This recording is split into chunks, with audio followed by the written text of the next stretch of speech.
오늘 성경 말씀 보니까 맨 뒤에 너를 고쳐주리라, 내가 하나님께서 말씀하시기를 내가 너를 고쳐주리라, 이런 말씀에 근거해서 오늘 말씀을 나누려고 합니다. 한번 따라서 합시다. 너를 고쳐주리라. 선민, 하나님의 선택받은 백성 이스라엘은 하나님께 범죄함으로 아수르와 바벨론의 침공을 받아서 멸망을 받았습니다. 하나님이 아브라함을 선택하시고 그를 통해서 하나님을 계속 계시하셨죠. 이스라엘 민족을 통해서 하나님이 어떤 분이신지를 알게 하시고 또 그런 내용들을 이 성경을 통해서 기록하게 하셨습니다. 그리고 이 이스라엘 민족을 통해서 하나님께서는 전 세계 이방 민족을 구원하시기 위한 하나의 도구로 사용하셨죠. 그래서 이스라엘 백성들, 이스라엘 민족 가운데 육체적으로는 예수 그리스도께서 태어나셨습니다. 이렇게 하나님의 큰 은혜를 받았음에도 불구하고 하나님을 떠나기가 일쑤였습니다. 하나님을 배신하고 우상 숭배하고 도덕적, 윤리적, 성적으로 타락하고 그런 일을 많이 했습니다. 그때마다 하나님께서는 선지자를 보내셔서 경고하십니다. 돌아와라. 죄짓지 말아라. 우상 숭배하지 말아라. 그러나 끝까지 불순종하다가 북쪽 이스라엘은 아수르 제국에 멸망하고 남쪽 유다는 바벨론에게 멸망합니다. 그러나 하나님은 자기 백성을 아주 버리지 아니하시고 그들을 구원하시면서 그들의 깊은 상처를 치료하시겠다고 말씀하십니다. 여러분, 민족이 다른 나라의 지배를 받아서 끌려가고 또 죽고 수탈을 당하고 그러면 얼마나 그 마음에 상처가 있겠습니까? 그 마음의 상처, 또 국가적인 위기, 상처, 이런 것들을 하나님께서 치료하시겠다고 말씀하십니다. 이러한 하나님의 무조건적인 구원의 선포는 하나님이 자비하시기 때문에 또 하나님이 신실하시기 때문에 그렇습니다. 하나님께서 이스라엘 백성들을 잘못했을 때 매를 대시기는 하지만 그러나 버리지는 않는다고 하셨거든요. 그러니까 하나님께서는 심판하시지만 결국에는 또 하나님께서 구원해 내시는 것입니다. 이러한 말씀은 우리에게도 그대로 적용이 됩니다. 우리가 예수 믿으면 모든 것이 잘 되죠. 그러나 하나님께 계속 불순종하고 하나님을 떠나면 하나님의 자녀이기 때문에 우리를 그냥 놔두지 않습니다. 하나님이 심판하시죠. 물론 처음에는 경고하십니다. 그러나 계속 범죄하고 잘못 나가면 하나님이 매를 대세요. 매를 대시는 이유는 멸망시키려고 하는 게 아니라 돌아오도록, 회개하도록 하나님께서 그렇게 매를 대시는 경우가 있습니다. 이것은 하나님의 신실하심에 나오는 겁니다. 신실하심에서 하나님이 만약에 무책임하시고 하나님이 약속하신 것을 지키지 아니하시면 그럴 필요가 없죠. 너 그래 네 마음대로 해. 그리고 그냥 내버려 두는 겁니다. 그러나 하나님께서는 하나님의 자녀, 하나님의 백성, 그리스도 예수 안에서 선택된 사람들을 하나님이 버리시지 않으시기 때문에, 하나님이 성실하시기 때문에 결국에는 이들을 매를 대서라도 돌아오도록 하시는 것을 볼 수가 있습니다.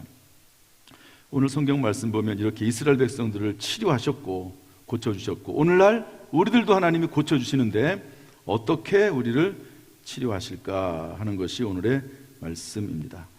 오늘의 말씀을 통해서 하나님의 치료의 은혜가 저와 여러분에게, 우리 모두에게 임하기를, 또 이 나라 민족 가운데 임하기를 주님의 이름으로 축원합니다. 첫 번째로 하나님은 상처로부터 우리를 치료하십니다. 우리 17절 말씀을 다시 한번 읽어볼까요? 17절 시작. 여호와의 말씀이니라. 그들이 쫓겨난 자라 하매 시온을 찾는 자가 없은즉 내가 너의 상처로부터 새살이 돋아나게 하여 너를 고쳐주리라. 너의 상처로부터, 따라서 너의 상처로부터. 사람에게는 영과 혼과 육의 상처가 있습니다. 그것이 병이 되기도 하지요. 여러분은 혹시 상처가 있습니까? 어떤 상처가 있습니까? 몸에 상처가 있습니까? 저는 몸에 상처가 많습니다. 병이 들었다는 의미라기보다도 저는 중학교 때 운동을 했는데요. 이 태권도는 서로 싸우지 않습니까? 이렇게. 그러면은 발차기를 하면은 서로 발길이 부딪힙니다.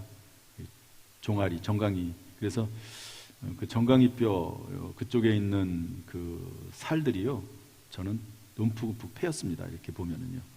부딪히니까 그렇게 되는 거죠. 이런 육체적인 상처가 있습니다. 사람의 몸은 뼈로 구성이 되어 있고 또 살로 쌓여 있고 그 안을 피로 흐르게 되어 있습니다. 이 세 가지죠. 사람의 병은 그래서 뼈에 있는 병이 있고 살에 있는 병이 있습니다. 그리고 피에 있는 병이 있죠. 그래서 피가 탁하면 사실 온 몸에 악영향을 끼칩니다. 이 피를 맑게 하려고 애를 많이 쓰잖아요. 그래서 요즘 보니까 그 양파즙을 먹는 분들이 많더라고요. 저도 양파즙을 먹으라고 그렇게 얘기를 하는데 이게 역겨워가지고 잘 안 먹게 됩니다. 그런데 때가 돼서 그런지 몰라도 요즘은 제가 뭐 거의 하루에 양파즙을 한 2개, 3개 정도 이렇게 먹는 것 같아요. 이상하게 몸에 받더라고요. 입에 또 받아지고. 어쨌든 기도하면서 하나님이 우리를 궁극적으로는 치료하시지만 우리가 스스로 건강을 지켜가면서 운동도 해가면서 살아야 될 것입니다. 이렇게 육체적인 상처와 질병이 있습니다. 영의 질병도 있어요. 영. 이단자들은 영이 병들은 거죠. 또 그리고 바리새인들은 영이 병들었습니다. 자기들이 모세율법을 완벽하게 지킨다고 하는 교만에 빠졌습니다. 여러분, 교만은 대부분 영적인 병입니다. 뭐 어떤 사람이 막 교만에 처해 있어요. 뭐 그 사람이 목사든 장로든 어떤 직분자든지 간에 뭐 대통령이든 누구든 상관이 없습니다. 교만에 빠진 사람들은 거의 대부분은 영적인 질병에 빠진 거라고 보면 됩니다. 처음에는 겸손해요. 신앙생활을 제대로 잘 하는 거죠. 그런데 어느 순간 교만의 영이 마음속에 들어가면 그때부터 교만해지고 목에 힘이 들어가고 그리고 말소리가 달라지고 이상해져요. 영적인 병입니다. 교만은 영적인 병입니다. 이스라엘 백성들이 그런 병에 빠지기도 하고 특별히 바리새인들이 그런 병에 걸렸습니다. 그런데 사람은 겉으로 볼 때는 육이 있고 우리의 속 깊은 곳에서 하나님의 이미지인 영이 있지만 그런데 그 영과 혼의 사이에서 그 영과 혼을 서로 교류하게 만드는 또한 존재가 있는데 그것을 혼이라고 합니다. 혼. 이것은 영과 육의 연결고리입니다. 혼을 다른 말로 하면 마음이라고 생각할 수가 있습니다. 마음. 이 마음은 기능을 제대로 발휘해야 됩니다. 그래야지만이 내 속에 있는 영적 깊은 소리, 하나님의 음성을 캐치해서 그걸 받아들여서 내 육으로 전달을 하거든요. 그런데 이 혼의 기능이 망각이 돼버리면 영의 소리를 못 듣습니다. 내 속에서 하나님께서는 세미한 음성으로 계속해서 무언가 말씀을 하시거든요. 그런데 그 혼이 그것을 받아들이지 못해요. 그 지식과 그 감정과 그 의지가 그것을 받아들이지 못합니다. 그럼 어떻게 되느냐? 육의 소리만 들어요. 육의 소리. 바깥에서 내 육신으로 말하는 소리만 그것을 혼이 받아들여서 그것이 마치 진리인 것처럼 움직일 때가 있습니다. 벼도 익으면 고개를 숙인다고 그래요. 그런데 그렇지 못한 사람들이 있죠. 이게 잘못된 지식 때문에 그렇습니다. 자기가 마치 모든 것을 다 아는 것처럼 이렇게 잘못된 지식을 가지고 있으면 지식이 병들면 그렇게 됩니다. 어떤 사람은 감정이 병들 수도 있어요. 감정. 내 눈에 흙이 들어가는 한이 있더라도 나는 너를 절대 용서하지 못해. 내가 죽으면 죽었지 내가 너는 용서하지 못해. 내가 죽는 날까지 너를 원망하고 미워하고 저주할 거야.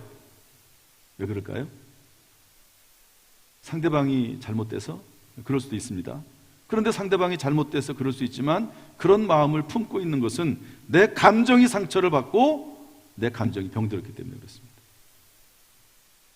감정의 상처가 심해져서 쓴뿌리가 되어가지고 그것을 바꿀 수가 없는 거지요. 어떤 사람은 의지가 약하고 의지가 병든 사람들이 있습니다. 작심삼일이라고 하는 말이 있죠. 분명히 이게 악한 것인 걸 알아요. 버려야 된다는 것도 알아요. 못 버려요. 의지가 병들어서 그렇죠. 이게 하나님께서 기뻐하신다는 것을 알아요. 그런데 못해요. 왜 그럴까요? 의지가 병들어서. 그러니까 사람이 상처가 있고 병이 든다고 하는 것이 단순히 육체뿐이 아닙니다. 그 속에 있는 지식도 병들 수 있고, 감정도 병들 수가 있고, 의지도 병들 수가 있고, 더 깊이는 우리의 영이 병들 수가 있는 것입니다. 그런데 하나님께서 이러한 상처들로부터 우리를 치료하신다고 하는 것이죠. 하나님이 치료하시는 방법은 이렇습니다. 새살이 돋아나게 하여, 우리 17절 말씀 다시 한번 읽어볼까요? 17절 다시 읽어봅시다. 시작. 여호와의 말씀이니라. 그들이 쫓겨난 자라 하매 시온을 찾는 자가 없은즉 내가 너의 상처로부터 새살이 돋아나게 하여 너를 고쳐주리라. 따라서 합시다. 새살이 돋아나게 하여. 우리를 치료하신 하나님의 방법은 새살이 돋아나게 하는 겁니다. 내 속에 무언가 꿈틀거리는 그런 어떤 능력을 부어주셔서 그것을 통해서 스스로 치료되도록 하는 그런 하나님의 은혜와 능력이 있는 것입니다. 여러분, 제가 대학에서 생물학을 공부를 했는데 그때 30년 전이죠. 면역학을 공부했습니다. 면역학, 이뮤놀로지라고 하는 면역학. 그때만 해도 이 면역학이 별로 발달하지 않았거든요. 한참 막 그냥 그 면역학이 학자들 사이에서 이렇게 많이 대두가 됐습니다. 그때 면역학을 공부한 사람은 아마 지금쯤 뭐 교수가 됐을 겁니다. 면역학. 그러니까 내가 병들지 않는 이유가 뭐죠? 다른 사람은 다 병들어도 이상하게 그 사람은 병들지 않을 때가 있습니다. 그러면 그 안에 특별한 면역력, 능력이 있는 것이죠. 병이 들어와도 병을 이겨낼 수 있는 겁니다. 우리가 암에 걸리는 이유가 면역력이 떨어질 때, 물론 유전적인 것도 있지만 여러분, 면역력이 떨어질 때 실제로 그것이 발병을 하거든요. 우리 안에는 건강한 세포들이 계속 만들어지게 되어 있습니다. 나쁜 세포들은 죽어서 없어지고 건강한 세포들은 계속 만들어지거든요. 그런데 건강한 세포가 만들어지는 것이 아니라 어떤 이유에 의해서 악한 세포, 잘못된 세포가 만들어지는 거예요. 그것은 전혀 쓸모가 없습니다. 예를 들어서 간 세포 같은 경우는 간의 세포로서 간의 역할을 하는, 뭐 독소를 제거한다든지 그런 역할을 하는 겁니다. 그런데 암세포는 전혀 그러지 않고 자라만 나고 다른 옆에 있는 세포들을 잡아먹습니다. 그러니까 점점 몸이 망가지게 되는 것이죠. 그런데 면역력이 있는 사람은, 그리고 세포가 건강한 사람들은요, 계속 건강한 세포들이 살아나서 새로운 살을 돋게 만들어내게 되는 것입니다. 하나님이 우리를 치료하실 때 내 속에서 그런 능력을, 영적 면역력, 육체적인 면역력, 혼적 면역력을 만들어내는 것이죠. 성경에 뭐라고 되어 있냐면 에스겔서 11장 19절 말씀 보니까 이렇게 되어 있습니다. 한번 읽어볼까요? 에스겔서 11장 19절 시작. 내가 그들에게 한 마음을 주고 그 속에 새 영을 주며 그 몸에서 돌 같은 마음을 제거하고 살처럼 부드러운 마음을 주어. 그러니까 하나님께서 이런 마음을 주셔야지만이 되는 거예요. 사실은 하나님께서 이런 새로운 영을 부어 주셔야지만이 진짜로 변화가 되게 되어 있습니다. 사람이 의지력으로 막 바꾸려고 하면 어느 정도는 돼요. 그런데 고질적으로 그 속에 오랜 쓴뿌리가 되어 있고, 그리고 그 상처가 깊은 것들은 참 어렵습니다. 사람의 힘으로 정말 어렵습니다.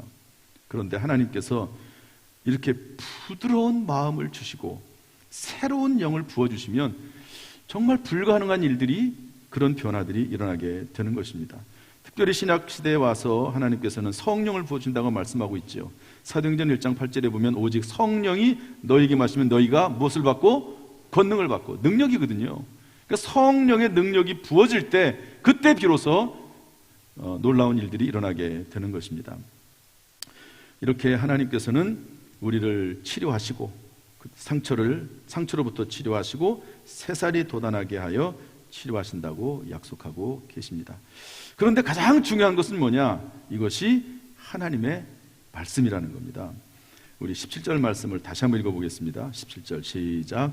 여호와의 말씀이니라. 그들이 쫓겨난 자라 하매 시온을 찾는 자가 없은즉 내가 너의 상처로부터 새살이 돋아나게 하여 너를 고쳐주리라. 하나님께서 이러한 우리를 치료하시겠다고. 여러분, 그들이 쫓겨난 자라, 자기 나라에서 쫓겨났거든요. 그리고 시온은 어떻게 보면 수도라고 할 수 있습니다. 이스라엘의 수도라고.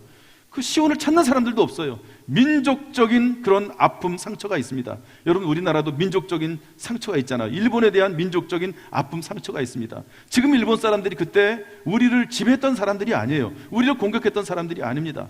그런데 괜히 일본 사람은 미워져요. 저만 그러나요? 어쨌든 저도 미워하는 마음은 없죠. 어쨌든 일본 사람들이 미운 거예요. 이 민족적인 상처입니다. 이 나라를 괴롭히고 수탈하고 그리고 이 나라를 많은 사람들을 죽였기 때문에 그런 미움이 있는 것이죠. 이스라엘에게도 그런 마음들이 있습니다. 그런데 그런 아픔과 상처를 하나님께서 치료하시겠다고 선포하십니다. 하나님께서 하신 말씀이기 때문에 반드시 성취되는 줄로 믿습니다. 하나님의 말씀은 능력이 있습니다. 창세기 1장 1절부터 3절에 보면 태초에 하나님이 천지를 창조하시니라. 하나님이 이르시되 빛이 있으라 하시니 빛이 있었고 말씀으로 천지를 창조했습니다. 대저 하나님의 모든 말씀은 능하지 못하심이 없느니라. 따라서 합시다. 하나님의 모든 말씀은 능하지 못하심이 없느니라. 우리 옆에 있는 분들에게, 옆에 있는 분 한번 쳐다보세요. 앞에 있던 뒤에 있던 한번 누가 됐든지 간에 한번 쳐다보시죠. 어떻게 좀 괜찮으세요? 뭐 좋은 분도 있고 마음에 안 드는 분도 있을 수가 있을 것입니다. 여러분, 왜 옆 사람을 쳐다보세요? 질문이 좀 이상한가요? 목사님이 쳐다보라고 했으니까 쳐다보죠. 그러니까 목사님이 바라보고 있는데 쳐다보라고 했으면 쳐다봐야지, 안 그러면 그렇잖아요. 그렇게 얘기할 수 있습니다. 그런데 여러분, 말에는요 권세가 있습니다. 담임 목사가 말을 하니까, 더구나 강대상에서 말을 하니까 그리고 말을 들어야지. 또 그리고 말을 안 들은 게 좀 이상하잖아요. 어쨌든. 근데 대통령이 말했다고 생각을 해봅시다. 회사의 사장님이나 회장이 말을 했다고 생각을 해봅시다. 여러분, 그 권위 앞에 누가 그것을 거역합니까? 말에는 권세가 있거든요. 제가 아무 말도 안 했으면, 그 말을 안 했으면 옆 사람을 안 쳐다봤을 거예요. 그런데 말을 하니까 쳐다보는 거예요. 하나님의 말씀은 권세가 있습니다. 사람의 말도 권세가 있어서 그 말대로 하는데, 하나님이 선포하시면, 빛이 있으라 하시면 빛이 있는 거예요. 무생물도 해나 달도 하나님이 말씀하시면 그 하나님의 권세 앞에, 그 말씀의 권세 앞에 복종하는 겁니다. 사람의 말도 복종하는데 하나님의 말을 누가 안 듣겠습니까? 모든 자연 만물이 하나님에게 복종하게 되어 있는 것입니다. 이게 하나님의 말씀의 권세입니다. 그 말씀이 기록된 것이 성경 말씀입니다. 하나님의 말씀이 선포되었으면 그 말씀대로 되어주는 것이죠. 그래서 하나님의 말씀의 능력이 있기 때문에 하나님의 말씀이 임할 때, 좀 더 구체적으로 말하면 하나님의 그 말씀에 순종할 때 우리는 치료를 받습니다. 할렐루야. 여러분, 나병에 걸린, 문둥병에 걸린 아람의, 그 당시에는 큰 나라입니다. 아람에 나만 장군이 있습니다. 문둥병에 걸렸어요. 군대 장관인데, 우리로 말하면 국방장관이죠. 지금의 국방장관과 이때 국방장관은 다르죠. 왜냐하면 그 당시에는 싸우는, 전쟁하는 시대거든요. 국방장관은 제일 힘이 세다고도 볼 수 있습니다. 왕 다음으로. 그런데 문둥병에 걸렸습니다. 소문을 듣자 하니까 이스라엘에 엘리사라고 하는 선지자가 능력이 있다고 그래요. 그래서 그 소문을 듣고 또 왕의 편지에 따라서 가게 됩니다. 갔는데 엘리사가 나와보지도 않고 요단강에 가서 7번 씻으라고 얘기합니다. 얼마나 불쾌합니까? 자기가 그래도 일국의 왕, 2인자고 그리고 군대 장관 아닙니까? 그런데 나와보지도 않고 그렇게 하니까 기분 나빠서 돌아가겠다고 합니다. 그랬더니 그 옆에 있던 종들이 말합니다. 참 주변에 어떤 사람들이 있느냐가 참 중요합니다. 종들이 말하기를, 내 아버지요, 그 장군에게 아버지라고 표현하면서, 선지자가 당신에게 그거보다 더 큰 일을 하라고 해도 하지 않겠습니까? 아니, 그런데 요단강에 가서 7번 몸을 담그는 게 뭐가 문제입니까? 자존심을 좀 죽이시고, 그런 말은 성경에 없지만 그 내용이 그렇지 않습니까? 자존심을 죽이고 한번 해보라고, 그게 뭐 문제가 되냐고 그렇게 얘기를 합니다. 물론 정중하게 잘 말을 했겠죠. 잘못하면 장군에게 목이 잘려 죽지 않습니까? 잘 말을 했겠죠. 근데 그런 말을 잘 했습니다. 이게 주변에 참 중요해요. 내 옆에 누가 있느냐가 참 중요합니다. 어떤 사람은 그 주변 사람들 때문에 망하기도 하는 사람들도 있습니다. 그런데 그 말을 들어보니까 맞아요. 나하만 장군이 들어보니까 맞습니다. 그래서 그 말을 듣습니다. 참 이게 큰 복입니다. 어떤 사람은 아무리 좋은 말을 해도 듣지를 않아요. 그 사람은 망합니다. 어떤 사람은 나쁜 말을 따라가는 사람이 있어요. 제가 목회를 한 30년 동안 하면서 보면은요, 망하는 사람이 망하는 이유가 있습니다. 그것은 뭐냐면 망하게 하는 사람들의 말을 듣고 따라가요. 참 희한합니다. 왜 그런지는 모르겠어요. 망하게 하는 사람들이 망하게 하는 말을 하는데 그 말이 귀에 들어오는 거예요. 그럼 망합니다. 그런데 구원받을 사람은요, 잘될 사람은 좋은 사람들이 하는 그 말이 귀에 들어와요. 정말 잘못된 길을 가다가도 이상하게 그 인생을 바꿀 좋은 말이 귀에 들어옵니다. 그 말을 따라갑니다. 그러면 그 사람은 흥하게 되어 있는 것이죠. 그래서 이 하나님의 사람의 말대로 요단강에 7번 몸을 담그고 나오거든요. 첫 번째 들어갔다 나오는데 변화가 없어요. 두 번째, 세 번째, 네 번째, 다섯 번째, 여섯 번째까지 갔는데도 전혀 변화가 없습니다. 7번째 들어갔다가 나오니까 그때 성경에 뭐라고 되어 있냐면 그의 살이 어린 아이의 살같이 회복되어 깨끗하게 됐다고 말씀하고 있습니다. 저는 성경 말씀을 쭉 읽으면서요, 하나님이 참 짓궂으세요. 저는 그것을 많이 봅니다. 하나님이 끝까지 기다리십니다. 왜? 이 사람이 믿음이 있는지 없는지 끝까지 하나님 앞에 믿음을 가지고 나오는지를 꼭 확인하세요. 그래서 7번째 들어갈 때까지 하나님이 기다리십니다. 그리고 7번째 들어가야지만이, 그리고 나와야지만이 그때 하나님이 치료하시는 것이죠.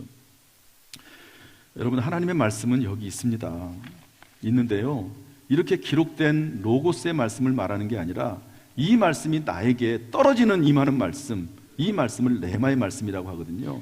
그 말씀이 임할 때 성경의 말씀대로 되어지는 것입니다. 그러므로 여러분, 하나님의 말씀을 사모하면서 늘 말씀 가운데 거하는 저와 여러분 될 수 있기를 주님의 이름으로 축복합니다. 두 번째로, 간구함을 들으시고 하나님이 우리를 치료하세요. 우리 이사야서 19장 22절 말씀 한번 읽어볼까요? 이사야서 19장 22절 시작. 여호와께서 애굽을 치실지라도 치시고는 고치실 것이므로 그들이 여호와께로 돌아올 것이라. 여호와께서 그들의 간구함을 들으시고 그들을 고쳐주시리라. 애굽은 하나님의 백성이 아닙니다. 그런데도 불구하고 애굽이 부르짖으면 고쳐주겠다고 하는 거죠. 하나님은 누구든지 하나님 앞에 나오는 자를 고쳐주신 줄로 믿습니다.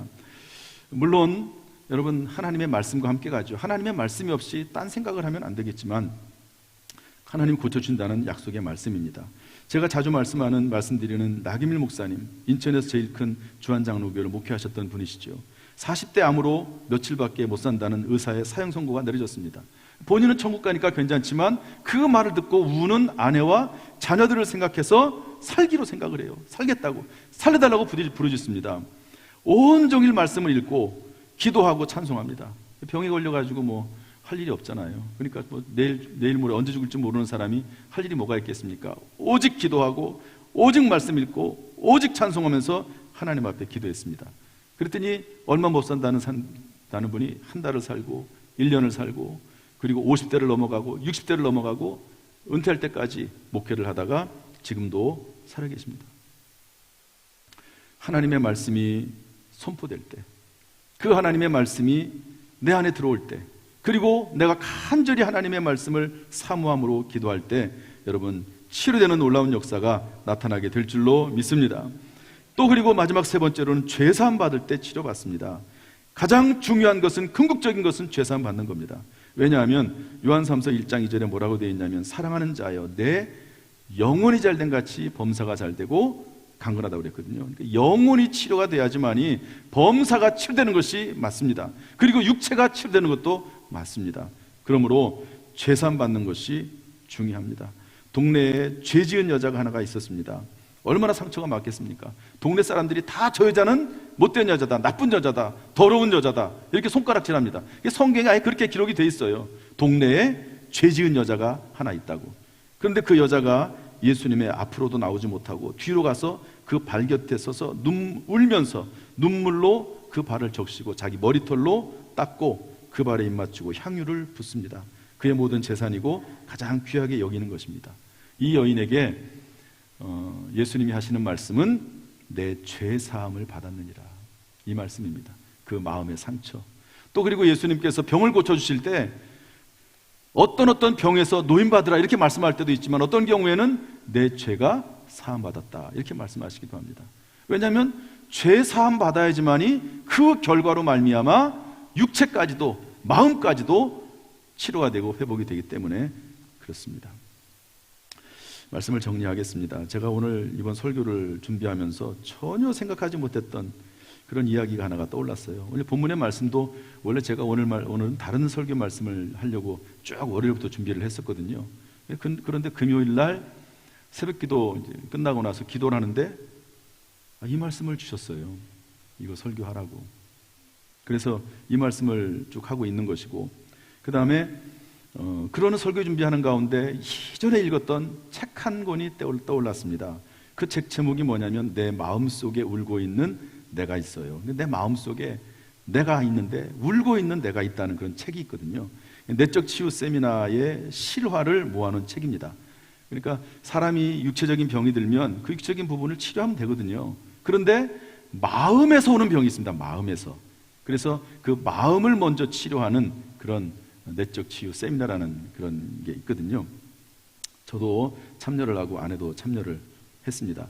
거기에 나오는 실화 중에 한 가지인데 오늘 말씀을 좀 같이 나누고 싶어서 전해드립니다. 이제 전체 강의를 다 들어요. 막 수백 명의 강의를 듣습니다. 워낙 유명한 세미나에서. 그리고 나서 이제 그룹으로 다시 또 토론을 합니다. 그런데 세미나가 끝나고 토론을 하는데 그 토론 중에 있는 한 애기 엄마가 이런 얘기를 합니다. 막 유치원에 들어간 딸이 하나가 있는데요, 유치원에서 말썽을 너무 심하게 부려요. 유치원에서 다니지 못할 정도로.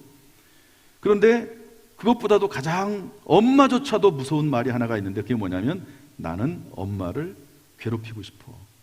그 조그마한 유치원 아이가요, 엄마를 괴롭히고 싶다니. 엄마한테도 막 대들고 얘기합니다. 엄마, 나는 엄마를 괴롭히고 싶다고. 도대체 이 아이가 귀신 들린 거 아닌가. 그러면서 너무 마음이 아파가지고 힘들고 그래서 세미나에 참석을 한 겁니다. 그러면서 강의 들으면서 힘들게 기도하고 있고 그러고 있는데 기도하는 중에 굵은 통나무 장작 하나가 떠올랐습니다. 이 세미나의 특징은 그런 겁니다. 그런 어떤 어렸을 때 무의식 중에 있었던 한 사건들이 떠오르는 거죠. 굵은 통나무 장작이 떠올랐습니다. 동시에 잊고 있었던 옛날 일이 기억이 났습니다. 정확히 어떤 일인지는 기억이 안 나는데 이 아이가 엄마죠. 말을 하는 엄마죠. 어렸을 때 엄마 말을 듣지 않은 것 같아요. 사람들이 많이 있는데 엄마가 뭘 시켰나 봐요. 그런데 엄마 말을 안 들었습니다. 그러니까 자존심이 상해서 엄마가 그 아이를 데려다가 사람들이 보는 앞에서 자로 때렸습니다. 자루만. 그런데 너무 막 감정이 격해져가지고 때리다 보니까 그 자가 부러졌습니다. 그 자가 부러졌는데 그게 더 자존심이 상한 거예요.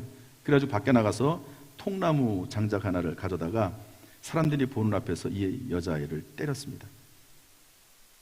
그런데 맞을 때 어떤 느낌을 받았냐면 내가 잘못해서 맞는 게 아니라 엄마의 자존심이 상해서 내가 맞고 있다, 이런 느낌을 받게 된 거죠. 그날 이후 이 아이는 엄마에게 마음을 완전히 닫았습니다. 평생 동안 엄마의 사랑을 느끼지 못하고 지냈습니다. 그런데 자기가 결혼했거든요. 그런데 그 사랑의 마음이 딸에게도 없는 거예요. 딸에게도 그 사랑의 마음을 전하지 못했습니다.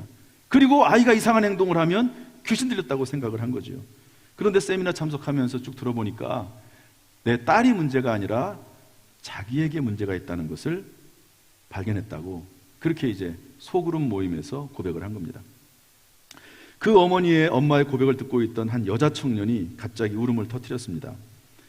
아주 통곡을 하면서 울었습니다. 다 이제 진정을 시키고 나서 왜 그러냐고 그랬더니 팀원들에게 이야기합니다. 그러면서 자기 가정 이야기를 합니다. 나는 이 세미나의 마지막으로 소망을 걸고 왔는데 여기서도 아무런 결과가 없으면 나는 죽으려고 생각하고 왔다. 그러면서 가정 이야기를 하는데 자신은 둘째 딸로 태어났다는 겁니다. 할머니가 특별히 부모들은 그렇잖아요. 아들을 기다리는데 아들이 태어나지 않은 거죠. 둘째도 딸이 나온 거예요. 그러니까 할머니가 애물단지라고, 야, 얘는 애물단지야. 여러분, 그게 얼마나 가슴에 박히겠습니까? 얘는 애물단지라고, 얘는 쓸모도 없는 아이라고, 뭐 그런 얘기를 계속 할머니가 한 거죠. 그러던 어느 날 아버지에게 어려운 일이 생겼습니다. 모두들 다 염려하고 긴장하고 있는데 이 아이가 막 울어댄 거예요. 막 그만두라고 해도 굴지도 않고. 그러자 할머니가 자신을 데리고 비가 오는 대문 밖, 비가 막 내리는데 시골 그 진흙탕에 던져버렸습니다. 울고 또 울고 거의 숨이 막혀 죽을 것 같을 때 가족 중에 누가 와가지고 데리고 들어가서 겨우 그냥 회복을 한 것이죠.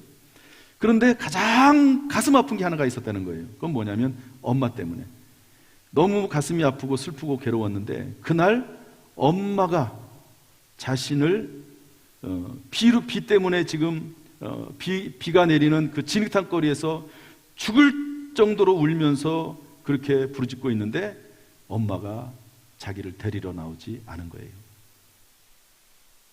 그리고 나서 어느 때부터 왼쪽 가슴에 한 아이가 울고 있는 것을 느꼈습니다. 자기 자신도 이게 귀신이 들어간 거 아닌가 이렇게 생각을 할 정도로 아주 확연하게 느낌이 있는 것이죠. 그리고 엄마만 보면 미워지는 거고 엄마만 보면 반항하고 싶어지고 점점 나이가 들면서 심해지고 그래서 엄마에게 욕을 하고 발작을 일으키고 그리고 정신과 치료를 받아봤는데 아무런 소용이 없게 된 것이죠. 그런데 어제 강의를 듣는 중에 그 장면이 떠오른 거예요. 무의식 깊은 곳에 있었던, 그러니까 기억하기 싫은 그런 내용들은 사람들이 망각한다고 합니다. 그런데 강의를 들으면서 그게 떠올랐어요. 진흙탕 속에서 혼자 울고 있는 자기 자신의 모습이. 그래서 너무 가슴이 아파가지고 막 강의 시간에도 겨우겨우 참으면서 강의를 듣고 그리고 막 너무 가슴이 아파서 울부짖고 있는데 혼자 개인 기도실에 가서 기도를 했겠죠. 기도하고 있는데 하나님께서 이렇게 말씀하시더랍니다. 여러분, 하나님께서 말씀하십니다. 마음으로 말씀하시고 또 어떤 경우는 음성으로 말씀하시거든요. 하나님께서 뭐라고 말씀하시냐면 엄마를 용서해라. 엄마도 힘들었단다. 엄마도 힘든 거죠. 그 시어머니한테 얼마나 힘들었겠습니까? 나가고 싶어도 시어머니 집 와서 못 나갈 수도 있겠죠. 엄마를 용서해라. 엄마도 힘들었단다. 그 말을 듣고 이 아이가 엄마에 대한 미움이 사라졌습니다. 참, 이 하나님의 말씀의 능력이 참 큽니다. 그리고 엄마를 용서하는 기도를 했습니다. 그랬더니 가슴에 통증이 사라지고 하나님이 사랑한다는 것이 느껴지고 왼쪽 가슴에 울고 있던 그 아이가 사라져버리고 말았습니다. 정신 이상 증세도 사라졌다 하는 그런 내용인데요. 제가 다시 그 책을 가져다가 쭉 읽어봤습니다. 여러분, 사람의 위 속에 바늘이 꽂혀 있다면 엑스레이 찍어보고 전문 의사의 수술로 빼내면 됩니다. 수술하면 되죠. 그러나 엑스레이에도 잡히지 않는 바늘이 마음속 깊은 곳에 꽂혀 있다면 어떻게 되겠습니까? 그것을 누가 치료하겠습니까? 오직 하나님만이, 하나님의 말씀만이 치료하는 줄로 믿습니다. 기도할 때 하나님의 말씀이 그 마음에 떨어질 때 예수의 피로 죄사함이 선포될 때 예수님께서 죄사함을 선포할 때 병이 치료됐듯이 그 죄사함이 선포될 때 그리고 내 입술에서 죄 용서가 고백될 때 상대방에 대한 죄 용서를 내가 입술로 고백하고 용서할 때 그때 비로소 우리의 영과 혼과 육은 치료가 되는 것입니다. 여러분, 저와 여러분은 예수 그리스도의 십자가의 보혈로 의롭다 인정하심 받은 줄로 믿습니다. 우리의 모든 죄가 용서받은 줄로 믿습니다. 용서받았으니 주님은 용서하라고 말씀하십니다. 자신을 위해서, 물론 다른 사람을 용서하는 것도 있지만 자신을 위해서 용서하라는 것이죠. 그리고 그를 불쌍히 여겨달라고 기도하고 그리고 도저히 용서가 안 되면은 입술로는 용서를 선포하되 그러나 하나님께 심판을 맡기세요. 하나님, 저 사람 내 마음속에 도저히 용납이 안 됩니다. 하나님 앞에 심판을 맡기시고 그리고 본인은 자유하세요. 본인은 미움을 떨쳐버리고 자유하라는 것이죠. 그래서 그 사람과 얽힌 저주의 사슬을 끊어야 됩니다. 제가 이제 제자 훈련 옛날에 할 때는 그런 내용이 있습니다. 그 사람을 용서하지 못할 때 그 사람과 나는 거리가 아무리 멀리 떨어져 있어도 이 저주의 사슬에서 얽매여 있는 거거든요. 죽을 때까지 얽매여 있는 겁니다. 그런데 용서하면 그 저주의 사슬이 끊어진다는 거죠. 그 사람은 하나님 앞에 맡기고 심판을 맡기고 그렇게 하라는 것입니다. 이 시간 우리가 용서받았으니 용서하고 그로 인해서 치료받는 우리의 영이 치료받고 육체가 치료받고 마음이 치료받는 은혜가 있기를 주님의 이름으로 축원합니다. 예수 그리스도의 보혈이 우리를 덮어주셔서 온전히 치료되는 역사가 있기를 주님의 이름으로 축원합니다. 기도하겠습니다.